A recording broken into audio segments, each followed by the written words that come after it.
말씀을 봉독하겠습니다. 창세기 3장 21절 말씀입니다. 여호와 하나님이 아담과 그의 아내를 위하여 가죽옷을 지어 입히시니라. 아멘. 오늘 제목은 거듭나기의 경험 네 번째 시간이고요. 나르시시즘의 치유에 대해서 함께 이야기를 나누겠습니다. 첫 번째 신앙에서 가장 위험한 상태가 나르시시즘인 것 같아요.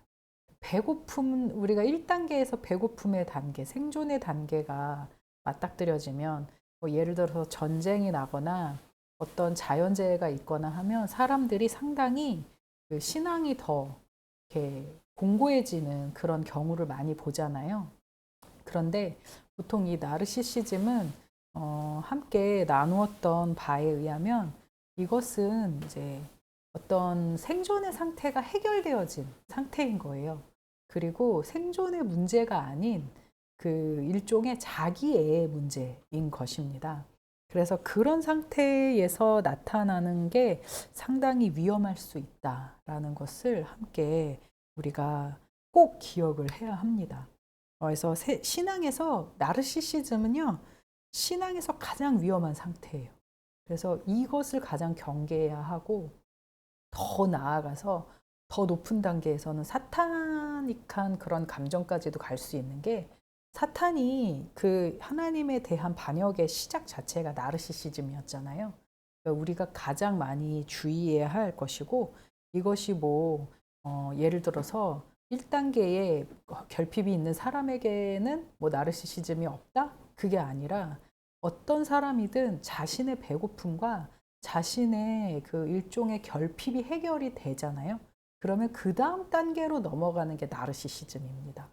그래서 모든 사람들이 살만할 때 나타날 수 있는 일종의 현 상태이기 때문에 가장 주의해야 하고 우리가 신앙을 처음에 배고파서 시작하는 사람이 있거든요. 그런데 그 배고픔의 단계에서 시작된 신앙에서 배부른 단계로 넘어갔을 때 하나님을 어떻게 붙들며 나아가야 하는 가에 대한 부분, 오히려 이제 이 세대를 향한 풍족한 세대를 향한 메시지일 수도 있습니다. 자, 그런데 왜 이제 첫 번째 우리가 이것을 나르시시즘을 주의해야 한다라고 하는데 왜 주의해야 하는가? 나르시시스트가 거듭나기에 해당하는, 그러니까 거듭나기에서부터 이제 나르시시즘을 구별하는 그 이유는 이제 나르시시스트, 이거 되게 어려워요. 심리적 역동이 가장 근본의 수치심이 시작하기 때문이에요. 그러니까 나르시시즘의 심리적인 가장 기본적인 그 역동에는 수치심이 깔려 있습니다. 그래서 수치심의 문제는 또 조절의 문제를 불러일으키고 그 다음으로 치유의 방향성을 위해서 전환적인 중간 대상이 꼭 필요하기 때문에 이 거듭나기에 나르시시즘을 넣은 거예요. 네, 사례로 제시되는 모든 경우가 다 나르시시즘이라는 것을 말하려는 것이 아니라 이제 제가 이후에 이제 성경의 예를 들어서 성경의 인물들의 예를 들어서 사례를 제시를 하려고 하는데 그 사람들 모두가 특히 베드로 같은 경우가 나르시시즘인가? 라고 이렇게 말을 할 수 있을까? 근데 또 그것도 다르게 해석할 수도 있어요. 이제 심리적으로 보면은요. 그러니까 다 나르시시스트라고 말하려고 하는 것이 아니라 그 역동과 개념을 저희가 알아야 하고 그 역동과 개념을 저희가 주의해야 하고 그러니까 뭔지 알아야 주의할 수 있는 거니까 그걸 이제 목표로 해서 이 부분을 준비를 한 것입니다. 이제 나르시시즘의 가장 그 근본 핵심 감정이 수치심이라고 그랬잖아요. 그리고 그 나르시시즘이 발동하게 되는 가장 큰 그 이유가 수치심을 감추는 게 목적인 거예요. 나르시시즘의 핵심 감정은 수치를 감추는 것이고요. 완벽하지 않은 자신의 모습을 들키는 것을 가장 두려워하게 됩니다. 반대로 자신의 약점이 들켜지는 것을 반대로 말하면 자신의 약점이 들켜지는 것을 두려워하는 거죠.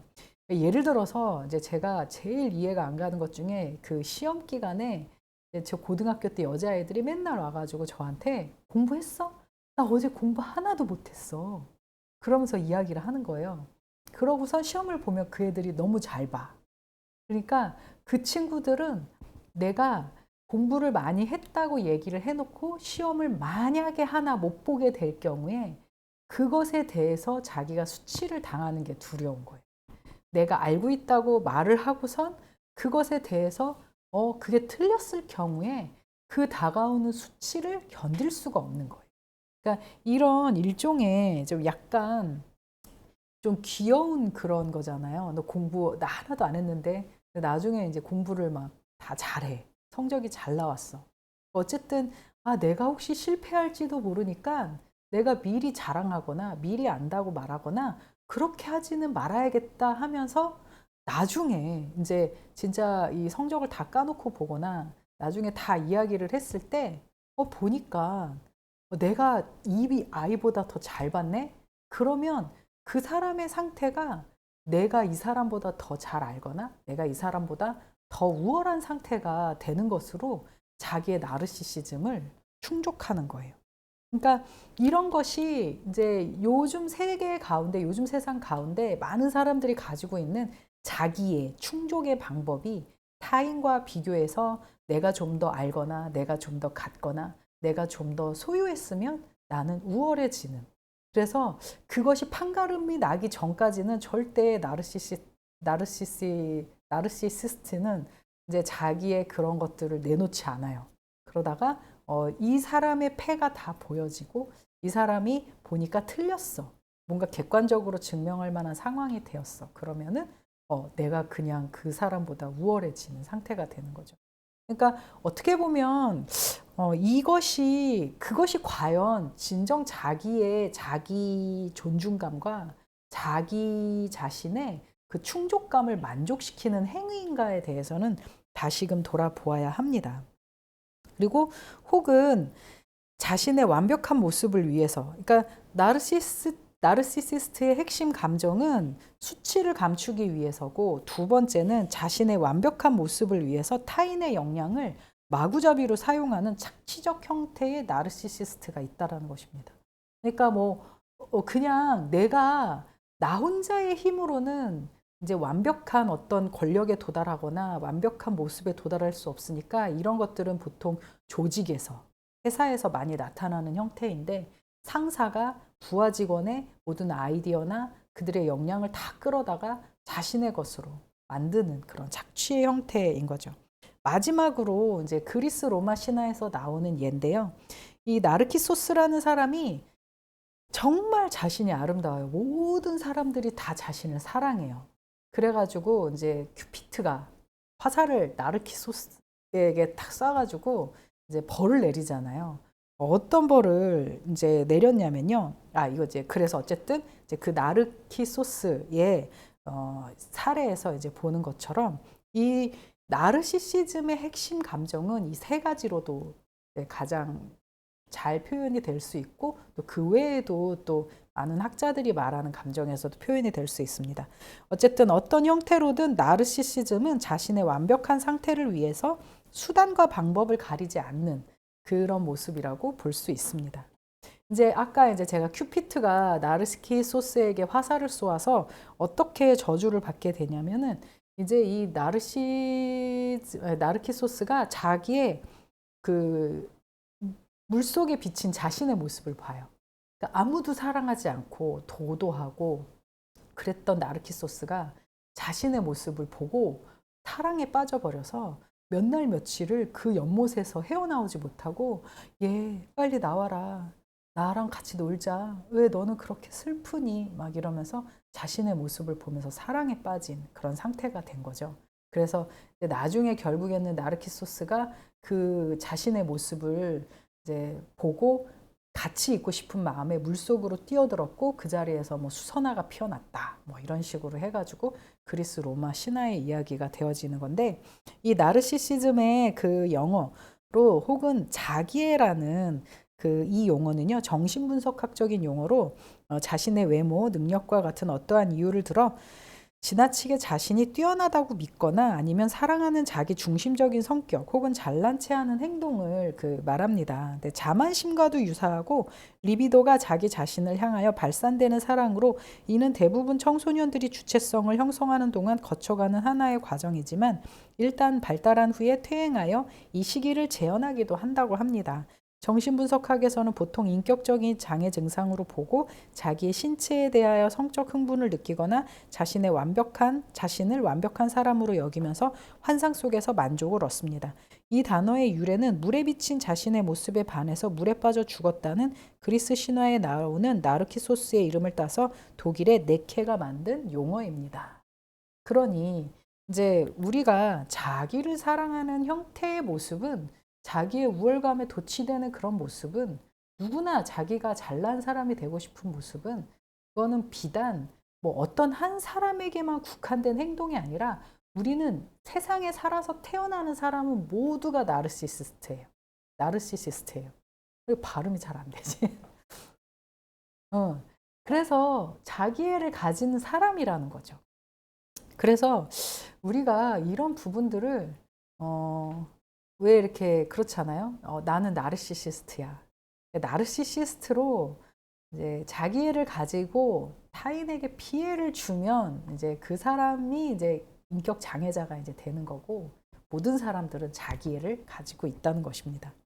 그래서 제가 그렇다면 성경에서 말하는 인류 최초의 나르시시스트는 누구인가? 바로 아담입니다. 그는 자기의 수치를 감추기 위해 이제 선악과를 따먹고 하나님과 되고 싶었잖아요. 자기의.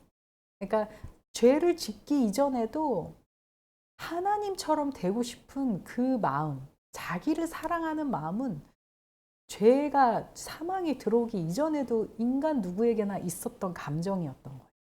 근데 이제 그것이 하나님을 사랑하는 마음으로 생명나무를 따먹으면서 내가 영생할 수 있는 존재가 되게 하는 그 은혜를 느끼고 그리고 생명나무 자체가 예배인 거잖아요. 예배의 상징인 거잖아요. 하나님이 우리에게 영원한 생명을 주셨고 또 우리를 만들어 주셨고 그 코에 생기를 불어넣어 주신 분이고 우리에게 생명을 주신 분이시다라는 것을 어떤 예배의 상징이라면 이제 선악을 알게 하는 나무는 자기의 상징이잖아요. 그래서 그 선악을 알게 하는 나무를 따먹고 아담은 자기의 수치를 본 거예요. 왜냐하면 하나님과의 관계가 끊어져 버렸고 하나님으로부터 오는 완벽한 그 이상적인 상태의 그 뭐라 그러죠? 이제 거울로 비춰지는 자기 거울 대상이 미러링하는 대상이 없어진 거예요. 그러니까 그 미러링하는 대상이 하나님이 아니고 항상 하나님을 바라보면서 하나님과 관계를 형성했던 인간이 아닌 이제 자기를 바라봐야 되고 자기 아내를 바라봐야 하고 그러니까 보면 뭐가 보여요? 벗은 몸이 보이는 거죠. 저렇게 추했어? 항상 영광스러운 하나님만 보다가 이제 추한 인간의 모습을 보게 되는 거죠. 그래서 이제 무화과 잎을 엮어서 자기의 부끄러움을 감추게 되어집니다. 그는 자기의 수치를 감추기 위해 무화과 나무를 엮어서 자신의 치부를 가리웠습니다. 아담에게 수치심은 너무나도 명확했죠. 선악과 따먹기 이전과 또 하나님을 소통하던 그런 인간의 상태와 죄가 없던 인간의 상태에서 죽음과 수치로 변질되었던 상태가 너무나도 명확하게 갈라지니까 그는 무화과 나무로 가릴 수밖에 없었다는 거죠. 근데 이제 많은 사람들이 우스개나 농담소리로 무화과 나뭇잎으로 가렸는데 햇빛이 쫙 쬐면 무화과 나뭇잎이 또르르르 말려지고 그럼 다시 또 드러나고 또 다시 또 새 거 따다가 이렇게 하면은 또르르르 말려지고 이제 이런다는 그런 이제 좀 무스개 소리를 하는데 그게 바로 율법이고 우리가 그렇게 우리의 행위와 우리의 자원을 가지고 우리의 죄를 가리울 수는 없다는 거죠. 하나님께서 동물을 죽여서 가죽옷을 지어가지고 인간에게 딱 그 수치를 덮어 주셨습니다. 문제는요, 우리가 이제 여기에서 이제 신앙 안에서 우리가 볼 수 있는 나르시시즘이잖아요. 그러니까 우리가 신앙 안에서 나르시시즘으로 변질될 수 있는 가능성을 이제 지금부터 이야기를 하려고 하는데, 그러니까 바로 이 가죽옷에 대한 우리의 자세인 거죠. 아담이든 우리 현재의 인류이든 이 예수 그리스도의 십자가인 이 가죽옷, 인간의 그 옷으로 인간의 수치를 덮어주었던 이 옷을 아담이 옷을 은혜로 생각할 것이냐 아니면 도구로 생각할 것이냐는 신앙에서도 상당히 천차만별로 갈라지게 된다는 거죠.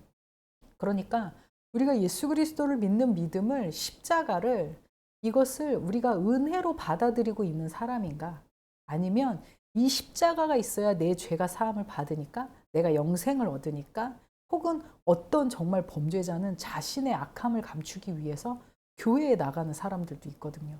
그러니까 이 십자가를 도구로 쓰고 있느냐 아니면 은혜로 받아들이고 있느냐는 완전한 천차만별입니다. 그러니까 그 깊은 심리 안에는 수치심이 모든 것의 근본적인 원인이라는 거죠.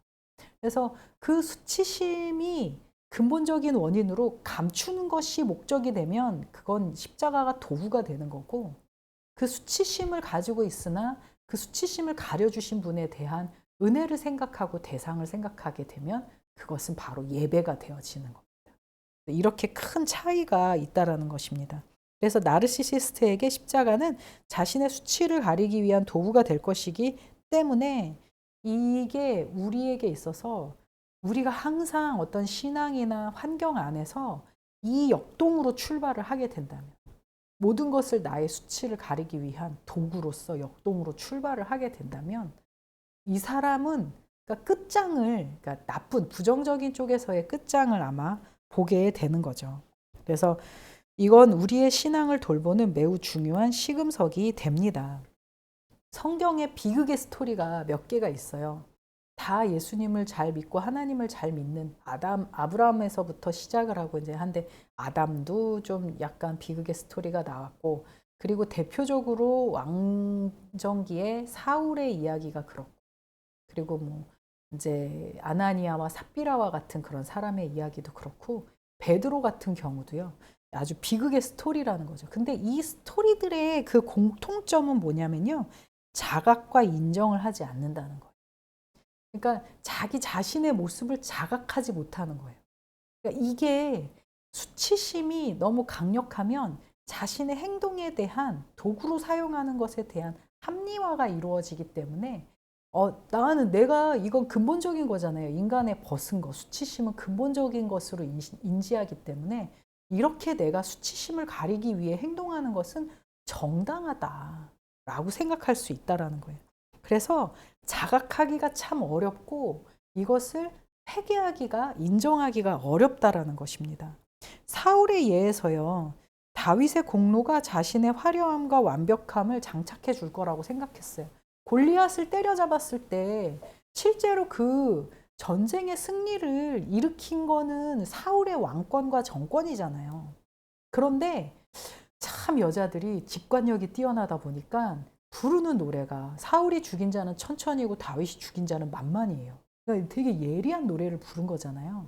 그런데 그러니까 사울의 마음속에는 이 공로를 다 자기의 것으로 하고 싶었고, 이 왕권의 행적과 치적으로 삼고 싶었는데, 여자들이 부르는 노래를 통해서 자신의 수치가 드러나게 된 거예요. 이게 내 힘으로 한 게 아니라 다윗의 힘으로 한 것이었다라는 게 드러나게 된 거예요. 그래서 그 여자들의 노랫소리에 무너지고 말았어요. 그래서 다윗을 향한 시기심에 지고 말았어요.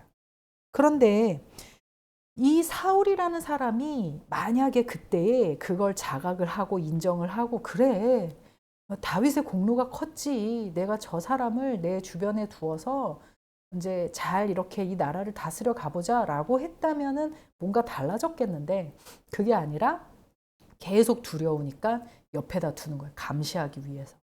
그런데 마지막에 그게 끝까지 가면서 어떤 식으로 되어졌냐면, 마지막 이제 사울이 스스로 전쟁에서 이제 패배를 하고 자신의 목숨을 이제 끊었던 그 장면에서, 자기가 이방인들에게 수치와 모욕을 당하느니 나를 죽여달라, 어떤 지나가는 신하에게 부탁을 했더니, 그거 못하죠. 어떻게 자기가 왕을 죽여요. 그랬더니 자기가 스스로 칼에 엎어져 이렇게 죽는 모습이 이렇게 나오게 되잖아요.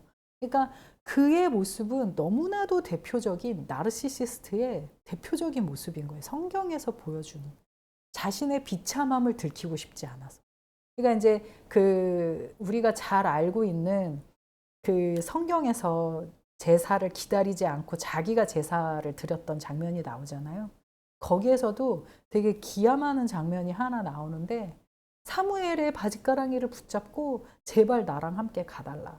나와 함께 가주십시오. 그러면 사람들이 당신과 내가 따로따로 가면은 저 왕권과 신권에 둘이 갈라진 상태에 사울왕이 뭔가 잘못했나 보다라고 이렇게 생각할 거 아닙니까? 내 체면이 말이 아니게 되지 않습니까? 나랑 같이 내려가 주십시오. 어쨌든 동행만 같이 해 주십시오. 그러고 나서 그 예배를 드리고 난 다음에 가가지고 사울은 자기의 왕궁으로 돌아가고 사무엘은 자기의 집으로 돌아간 거죠. 그 뒤로 안 보는 사이가 됐었던 거예요. 그러니 이런 사울이 가지고 있는 너무나도 그 대표적인 나르시시스트의 그 형태에서 우리는 무엇을 발견해야 하냐면 그래 사울이 원래 그러려고 그렇게 되려고 태어난 인물이었어 라고 치부할 것이 아니라 사울의 마음 안에 무엇이 그를 자각하게 하고 자기의 스스로의 죄를 인정하게 하고 회개하는 것을 막았나. 그 핵심 감정 안에 수치심을 감추고 싶어하는 목적이 있었고 자기의 수치를 감추기 위해서 사람들을 도구로 활용하는 그런 사람이었다라는 걸 우리는 잊지 말아야 합니다. 그래서 아나니아와 삽비라의 모습에서도 나타나죠. 자신들의 행위로 초대교회 사람들이 전부 다 전 재산을 내놓으니까 우리도 그런 사람이다라고 알리고 싶었는데 막상 내려고 하니까 이게 반반 나눠가지고 이거가 전부다라고 속이자 그랬더니 그게 아니었어요. 그래서 베드로가 야, 너 왜 거짓말하냐라고 말했을 때 하나 일종의 기회를 준 거였는데 그 사람들은 자기의 수치를 감추기 위해서 자기가 더 화려하고 드러난 자산가로서 기부자로서 보이기 위해서 자신의 그 수치를 인정하지 않았다는 것입니다. 회개하지 않았습니다. 가룟 유다도 어떤 사람이었습니까? 독립을 이뤄낸 자신의 영광스러운 모습을 위해서 예수 그리스도를 이용하려고 온 거죠. 그러니까 이제 성경 문헌에 보면은 다른 제자들은 다 부르는 장면이 나오는데 가룟 유다는 부르는 장면이 안 나온대요. 그러니 가룟 유다가 스스로 예수 그리스도에게 찾아온 거죠. 근데 뭐 어떻게 보면은 그가 예수 그리스도에게 왔던 그 이유는 어떻게 보면 자기가 가지고 있는 그 독립이라는 아주 숭고한 정신에 예수 그리스도를 이용하려고 했었던 모습이었어요. 그런데 십자가에서 달려 죽으신 모습을 보면서 저분이 정말 죄가 없는 분이구나. 저분이 사기꾼이 아니었구나. 혹세무민하는 사람이 아니었구나라는 것을 깨달은 거예요. 그걸 깨달았을 때 그때가 그 가룟 유다에게 온 진짜 기회였는데 그런데 가룟 유다는 자신의 틀렸음을 자신의 판단이 틀렸고 자신이 했던 그 모든 합리화들이 다 잘못된 것들을 인정하기가 싫었고 그거를 다른 사람에게 들추어내어서 보이기가 싫었던 거죠. 그래서 그 자신의 잘못을 뉘우침에서 온 모습이 아닌 자신의 실패를 인정하고 싶지 않아서 자신의 목숨을 나중에 끊었던 거예요. 그러니 우리가 그냥 뭐 회개라는 게 단순히 아무나 하는 게 회개, 뭐 회개는 아무나 하나 뭐 이렇게 노래 부르면서 뭐 교회 가면 회개하는 사람들이 너무 많다라고 하지만 실제로 회개라는 것 자체가 정말 어려운 것이고 회개라는 것 자체가 자기 자신을 굴복시키는 행위인 거예요. 나의 수치를 드러내는 행위이고 거기에서 내가 죽을 것 같은 그 느낌과 감정을 극복하는 게 진짜 회개라는 거. 오히려 진짜 더 대단한 것이다라는 거죠. 그래서 우리가 다시 정리하면 이 모든 사람들의 공통점은요. 그들이 하나님을 알았어요. 그들도 제자들의 일원이었어요. 사울도 하나님이 선택받은 기름 부음을 받은 사람이었어요. 그냥 뭐 이렇게 특별하게 나쁜 악한 사람들이 아니었어요. 예수님도 알았고 교회 공동체에 속해 있던 사람들이었어요. 아나니아와 삽비라 같은 사람들.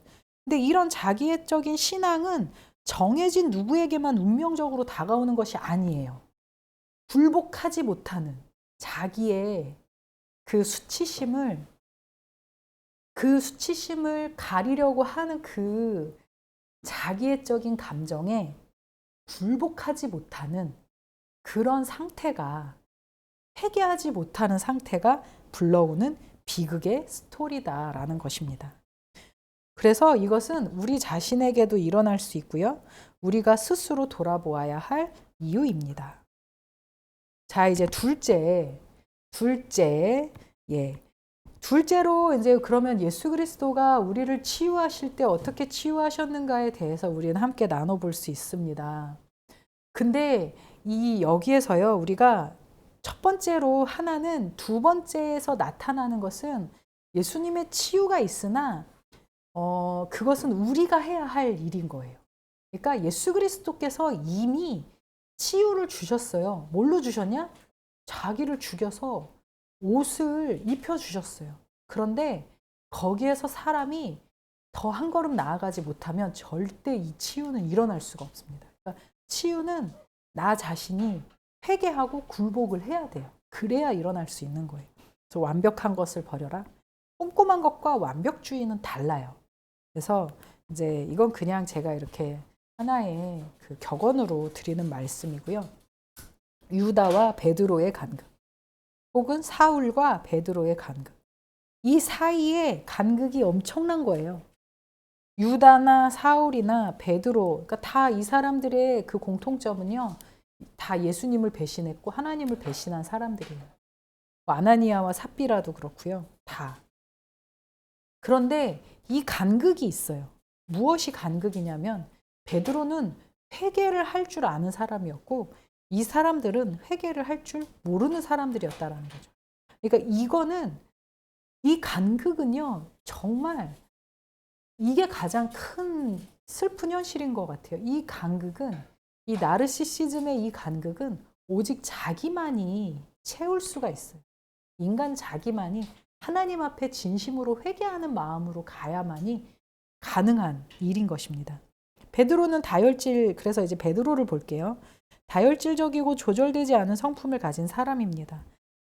대제사장의 뜰에서 한 여종이 그의 정체를 드러내자 베드로는 예수님을 3번 부인했어요. 마지막에는 저주까지 했어요. 그런 베드로에게 훗날 예수님이 다가오셔서 그를 다시 붙잡아 주십니다. 그렇다면 예수님의 십자가 사건에서 대표적으로 배신했던 유다와 베드로의 사이에는 어떤 차이가 있습니까? 적어도요, 우리는요, 못해도, 그러니까 불완전할 수 있어요. 그런데 유다에서 베드로까지는 가야 돼요. 우리 자신을, 우리 자기 애를, 나의 비참함을, 그러니까 이 십자가가 아니면 내 죄가 사해질 수 없어. 그러니까 그걸 스스로를 굴복시키면서 나가야 되는데 이 비참함을 굴복하지 않는 거예요. 회개하지 않는 거예요. 그러니까 적어도 회개로까지 가야 돼요. 그 이후에는 하나님이 알아서 해주시겠죠. 그래서 우리 자신은 유다에서 베드로로 넘어가야 합니다. 유다는 너무나 많은 것을 숨겨왔어요. 이제 그 막달라 마리아가 향유를 부었더니 그걸 팔아서 300데나리온이나 만들 수 있고 가난한 자에게 줄 수 있지 않느냐라고 했을 때 요한이 그 성경에서 그 장면을 보면서 저놈 도둑놈인데 지는 예수님의 그 돈꾀에서 돈을 가져다가 훔쳤던 사람이 저런 말을 한다고 그러면서 거기에다가 적어 놓은 거죠. 요한복음에다가. 유다가 예수님의 돈께에서 돈을 가져다가 가난한 자들을 도왔을 수도 있어요. 그런데 그거는 유다의 역량이 아니었잖아요. 예수님이 가지고 있는 일종의 그 기적과 그런 여러 그것을 통해서 많은 사람들이, 오늘날도 많은 사람들이 헌금을 하잖아요. 기적이 있는 교회 안에서는. 근데 그 역량을 가지고 마치 자기의 것인 것처럼 누구를 도왔을 수도 있어요. 근데 자기 이름을 날렸었겠죠. 그런데 그가 예수 그리스도의 돈으로 가난한 자를 도왔을지는 몰라도 그는 자신의 본질이 드러나는 것을 두려워하며 항상 숨어서 일을 했어요. 그러니까 자기 것으로 한 게 아니라 남의 것으로 하면서 그 소위 남의 역량을 가져다가 자기의 영광을 채우는 것을 보면서 그걸 하나님 앞에 회개하거나 자기를 나타내는 것을 두려워했던 거죠. 그러니까 내가 이렇게 죄인입니다 라고 자기를 수치를 드러내는 것을 두려워했던 거죠. 그런데 베드로는요, 좌충우돌하고 실수가 많고 자신이 원래 완벽하지 않은 자라는 걸 누구보다 잘 알고 있었어요. 그러니까 원래 기질상 완벽할 수가 없는 그런 사람이었어요, 베드로는. 그러니까 항상 혼나고 항상 실수가 많고 그런 사람이었었는데, 그런 그에게 대제사장의 뜰에서 한 여종이 너도 그의 당이다 라고 말을 했을 때 예수님을 배신하면서까지 부인했던 그의 마음속에는요, 어떻게 보면은 수치심으로 인해서 오는 자기 방어가 아니라 베드로는 자기의 목숨이 위협을 받았고 그 위협에서 자기가 살아나려고 하는 그 모습이었다라는 거죠. 그러니까 이것 자체가 다른 거예요. 같이 배신을 했던 사람이었는데 베드로의 경우는 이제 그런 어떤 수치심을 가리기 위한 그런 경우가 아니었다라는 거예요. 그래서 우리는 이렇게 생각을 해야 합니다. 유다에서 혹은 사울에서 아나니아와 삽비라의 사례에서 그 베드로의 상태로 넘어와야 된다라는 거죠. 그러니까 같이 이 세 사람, 여기에 나오는 이 세 사람들은요, 다 얘도 그렇고 모든 공통점은 다 완벽하지 못한 인간이에요. 다 부족한 인간인데 이 사람들은 자기의 완벽하지 못함을 숨기고 싶었어요. 그런데 베드로는 항상 들키면서 사는 사람이었어요. 덜렁대고 다혈질이고. 그러다 보니 자기 자신도 모르게 자기의 수치심이 너무나도 이제 소위 그 생활이 되어진 사람이에요. 그러니까 완벽하지 않아도 돼. 제가 이제 첫 번째 여기 치유에서 이제 그 이야기를 했잖아요. 완벽할 것을 버려라. 누구나 사람은 다 완벽하지 못하다. 그러니까 내가 너무 완벽하려고 하고 그 깊은 기저 속에 그 완벽하지 않으면 내가 수치스럽고 공포스러울 거야 라고 하기 때문에 완벽을 추구한다는 거죠. 그러니까 그렇게 완벽하려고 하는 그 마음을 버려라. 차라리 베드로처럼 좀 실수도 하고 부족하고 남들한테 부끄러움도 많이 나타내고 드러나는 그런 사람이 되라. 그러면 차라리 우리가 예수 그리스도를 인정해야 하는 그 순간에 오히려 도움이 될 수도 있다. 라고 이제 그렇다고 막 살아라 그런 의미가 아닙니다. 그래서 인간의 불완전함을 절실히 인식해야 하고 그것이 결코 나쁘거나 수치스럽거나 그것이 아니다라는 것을 알아야 합니다. 그래서 은혜의 십자가를 도구로 생각하는 크리스찬은 아닌지. 그러니까 내가 지금 현재 가지고 있는 마음의 상태가 하나님의 은혜를 나의 수치를 가리는 도구로 생각하고 있는 것은 아닌지 그거를 꼭 따져봐야 합니다. 그래서 제가 보기에 이건 제가 보기에 성경에서 나와 있는 공통적인 케이스들을 봐서 이 상태에 갈 때까지 가버리게 되면 정말 이런 경우는 하나님도 어찌할 수 없는 것 같아요. 그 사람이 자기에게 함몰이 되어서 자기가 스스로 수치를 그 수치감에 벌벌 떨면서 그걸 가리려고 막 전전긍긍하는 그 사람의 상태가 되면은 하나님도 어찌 도울 수가 없는 것 같아요. 근데 그건 정말 사탄의 영역으로 가게 되는 것이 아닌가라는 것 같습니다. 그래서 우리가 이 부분이 기독교인이 가장 경계해야 할 감정인 줄 우리가 꼭 기억해야 할 줄 믿습니다. 그래서 세 번째로 함께 나누고 싶은 것은 치유하신 예수님. 그래서 예수님은 어떻게 치유를 하셨느냐? 방향을 설정하셨습니다. 그리고 그 방향을 설정하고 거기까지 가는 데 있어서 혼자 내버려 두지 않으시고 전환적인 중간 대상으로 가죽옷으로 십자가로 그렇게 전환적인 중간 대상으로 우리와 함께 계셔 주시는 분이십니다.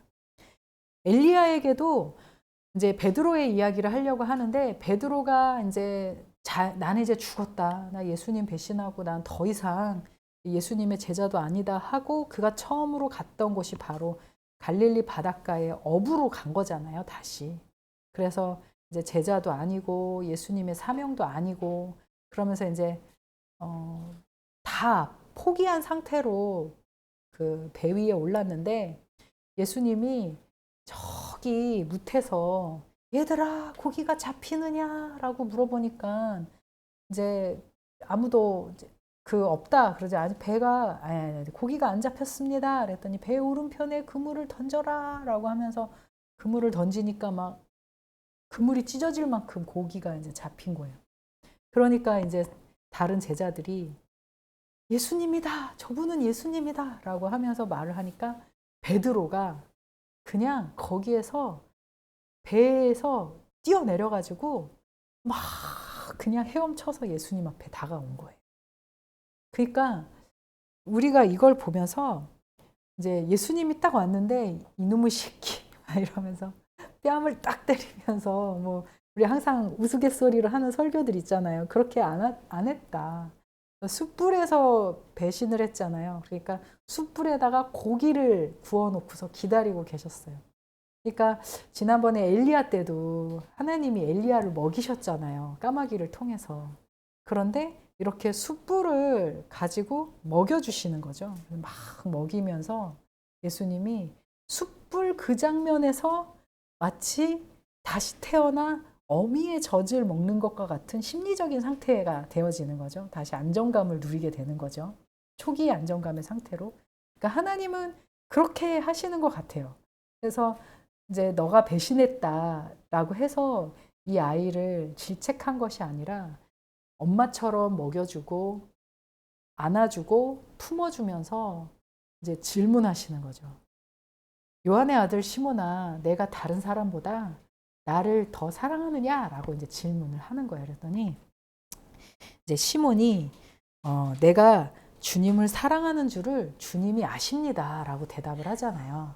그랬더니 그때 예수님이 뭐라고 말씀을 하세요? Feed my lambs 해가지고 내 양들을 먹여라 라고 3번을 질문을 하는데 내가 주님을 사랑합니다 라고 그랬더니 내 양들을 먹여라. 근데 또 내가 주님을 사랑합니다. 나 실은 정말 주님 사랑하는데 내가 정말 그때 어쩔 수 없었거든요. 근데 내 양들을 care, 그래서 돌봐라 라고 그렇게 2번째를 하고 3번째 물어보니까 주님을 사랑하는 줄 주님이 아시지 않습니까? 라고 겸손하게 대답을 해요. 그러니까 예수님, 저 완전하지 못한 사람인 거 아시잖아요. 예수님, 그러니까 베드로에게 있어서 베드로는 예수님 앞에서 자기의 수치심을 잘 드러냈어요. 예수님, 나 정말 예수님 사랑하는데, 예수님 진짜 사랑하는데, 예수님 없이는 정말 못 사는 그런 예수님의 1등 제자인데, 근데 예수님 완벽하지 않은 사람이에요. 저 정말 완벽하지 않아요. 예수님이 아시잖아요. 나 진짜 이렇게 예수님 너무너무 사랑하지만 숯불 앞에서 예수님 배반했던, 예수님을 저주했던 그런 사람인 거 예수님이 아시잖아요. 그러니까 예수님 앞에 베드로가 자기의 수치심을 드러낸 거예요. 얼마나 귀한 장면입니까? 나 그런 사람인 거 아시잖아요, 예수님. 진짜 사랑하는데. 나 진짜 완벽하지 않은 거 너무나도 잘 아시잖아요. 그랬더니 예수님이 내 양을 먹여라. 그렇게 말씀하시면서 예수님이 이제 나를 따라와라. 너가 지금 그 전에는 생존 때문에 그 갈림길에서 너무 연약해서 나를 배신할 수밖에 없는 상황이었지만 이제 너와 내가 만났고 내가 너를 얼마나 사랑하는지 아는 너 베드로야. 너는 이제 내 길을 따라올 수 있다. 그 전엔 솔직히 베드로가 예수님을 하나님으로만 봤죠. 그런데 예수님이 자기를 정말 사랑하는 줄은 베드로도 몰랐을 거예요. 근데 깊게 아는 그 장면은 먹이고 감싸주고 어머니의 품이 되어서 다시 베드로를 품어주면서 너 베드로 이제 내가 너를 얼마나 사랑하는지 알지? 이제 알았지? 가룟 유다도 예수 그리스도가 얼마나 사랑하는지 알았으면 그런 결과가 안 나왔을 거예요. 근데 어쨌든 그 기회를 놓쳐버린 거죠. 나르시시스트가 가장 신앙에서 가장 놓칠 수 있는 것은 바로 예수님이 자기를 사랑한다는 사실을 모르고 지나가는 거예요. 근데 베드로는 자기의 완벽함을, 그 수치심을 예수님 앞에 다 벌거벗고 드러내 보여서 마치 정말 벌거벗었으나 부끄럽지 않은 관계를 예수님과 함께 나누다 보니 예수님이 자기를 얼마나 사랑하는 줄을 그때서야 알았고, 그때서야 예수 그리스도께서 이제 네가 나를 따라올 수 있겠구나. 네가 젊어서는 네 허리띠를 띠고 네 옷 네가 다 입고 너 가고 싶은 곳으로 갔지만 이제 나이가 들어서는 남이 너를 허리에 띠를 띠고 남이 데려갈 거다. 네가 원하지 않는 길을 가게 될 거야. 그렇지만 내가 너를 얼마나 사랑하는지를 너가 알았고 또 너가 나를 얼마나 사랑하는지를 내가 알기 때문에 너는 거꾸로 매달리는 십자가의 형이라도 감당할 수 있는 사람이 될 거다. 왜냐? 우리가 서로 사랑하는 걸 알았기 때문에. 라고 하면서 공격성의 방향을 돌려줬잖아요. 그래서 왼뺨을 맞으면 오른편의 뺨을 돌려주고 오리를 가면 십리를 갈 수 있는 그런 사람이 되어지지 않았겠습니까? 우리가 우리 자신이 완벽하려고 애를 쓰면 하나님 앞에서 하나님이 나를 얼마나 사랑하는지를 알 수 있는 기회를 못 받는 것 같아요. 그러니까 내가 완벽하지 않은 것이, 내가 수치스러운 것이 하나님 앞에 은혜인 것입니다. 그래서 수치스럽기 때문에 가죽옷을 우리가 받을 수 있는 거죠. 그래서 이제 저의 책에서 나온 사례에서는 의존적인 사역자의 사례가 나오는데요. 자신의 잘하고 못하고의 평가를 타인의 평가나 혹은 화려한 자신의 모습에서 자기를 찾으려고 해요. 내가 사역을 다 잘하고 사람들이 나에게 칭찬을 하고 내가 아주 큰 교회에서 사역을 하고 내가 뭔가 남들 눈에 보기에 뭐 화려하면 그럼 나는 오케이야 라고 생각하는 게 그게 나르시시스트의 스스로의 평가 방법이라는 거죠. 그런데 그게 아니라 내가 잘하고 못하고는요. 이런 오류적인 그런 평가에 내가 함몰될 것이 아니라 이런 성취 중심주의 세상에서 내가 함몰되어질 것이 아니라 바로 진정한 나 자신. 그래서 어쩌면 내 수치를 드러내고 내 연약함을 드러내고 하나님 앞에 의존할 때 그때 진짜 내가 발견되어지고 진정한 내가 성장이 되어질 수 있지 않겠는가.